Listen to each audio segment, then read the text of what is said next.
On-device machine learning went from extremely hard to do to quite possible and surprisingly powerful in iOS 11, all thanks to one Apple framework, Core ML. A year later, Apple introduced a second framework called CreateML, which added easy to do to the list. And then a second year later, Apple introduced a CreateML app that made the whole process drag and drop. As a result of all this work, it's now within the reach of anyone to add machine learning to their app. Core ML is capable of handling a variety of training tasks, such as recognizing images, sounds, and even motion. But in this instance, we're going to look at tabular regression. That's a fancy name, which is common in machine learning, but all it really means is that we can throw a load of spreadsheet-like data at CreateML and ask it to figure out the relationship between various values. Machine learning is done in two steps. We train the model, then we ask the model to make predictions. Training is a process of the computer looking at all our data to figure out the relationship between all the values we have, and in large data sets it can take a long time, easily hours, potentially much longer. Prediction is done on device. We feed it the trained model, and it will use previous results to make estimates about new data.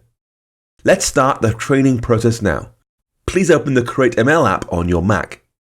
If you don't know where this is, you can launch it from Xcode by going to the Xcode menu and choosing Open Developer Tool, CreateML. The first thing the CreateML app will do is ask you to create a project or open a previous one. Please click New Document to get started. You'll see there are lots of templates to choose from, but if you scroll down to the bottom, you'll see Tabular Regressor. Please choose that and press Next.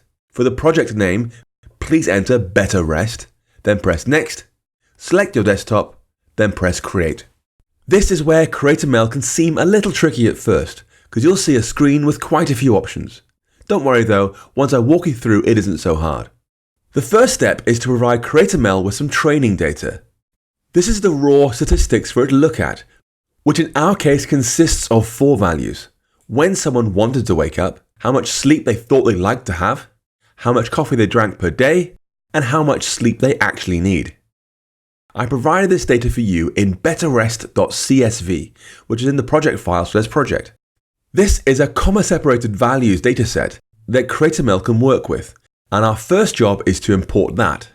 So in CreateML, look under Data Inputs and select Choose under the Training Data title. When you press Select File, it'll open a file selection window, and you should choose BetterRest.csv. Now as a warning for you, this CSV file contains sample data for the purpose of this project and should not be used for actual health-related work. The next job is to decide the target, which is a value we want the computer to learn to predict, and the features, which are the values we want the computer to inspect in order to predict the target. For example, if we chose how much sleep someone thought they needed and how much sleep they actually needed as features, we could train the computer to predict how much coffee they drink.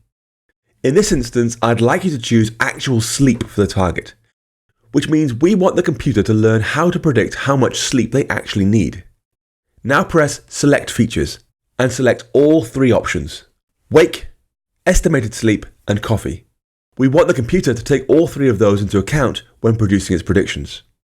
Below the Select Features button is a drop-down button for the algorithm, and there are 5 options: Automatic, Random Forest, Boosted Tree, Decision Tree, and Linear Regression. Each takes a different approach to analysing data, and although this is not a book about machine learning, I want to explain what they do briefly. Linear regressors are the easiest to understand, because it's pretty much exactly how our brain works.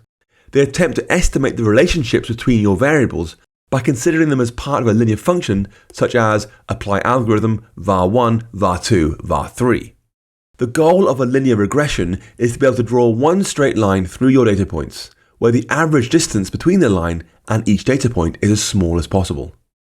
Decision tree regressors form a natural tree structure, letting us organize information as a series of choices. Try to envision this almost like a game of 20 questions. Are you a person or an animal?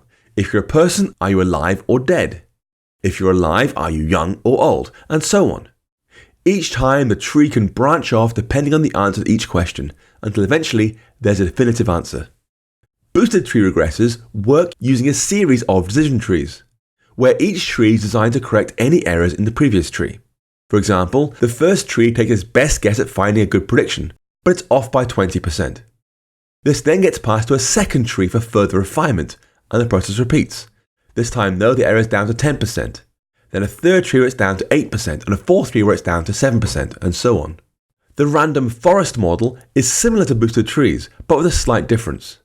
With boosted trees, every choice in the tree is made with access to all available data, whereas with random trees, each tree has access to only a subset of data.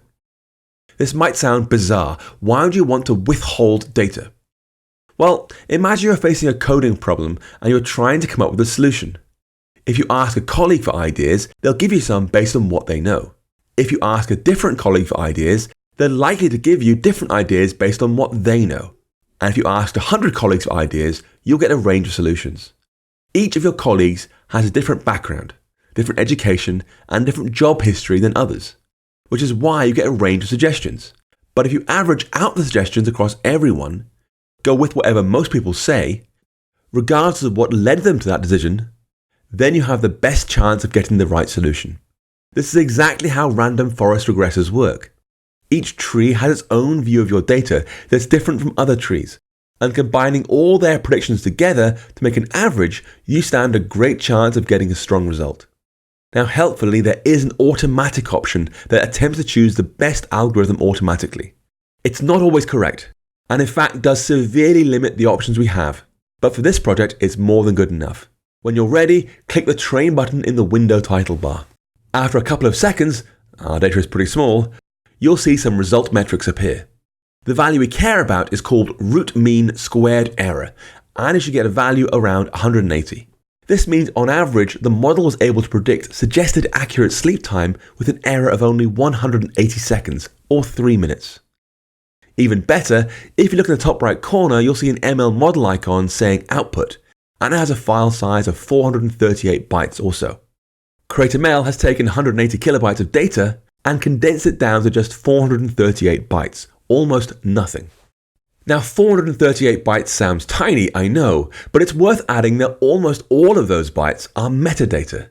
The author name is in there, as is the default description of a machine learning model that's been trained for regression. It even encodes the names of all the fields: wake, estimated sleep, coffee, and actual sleep.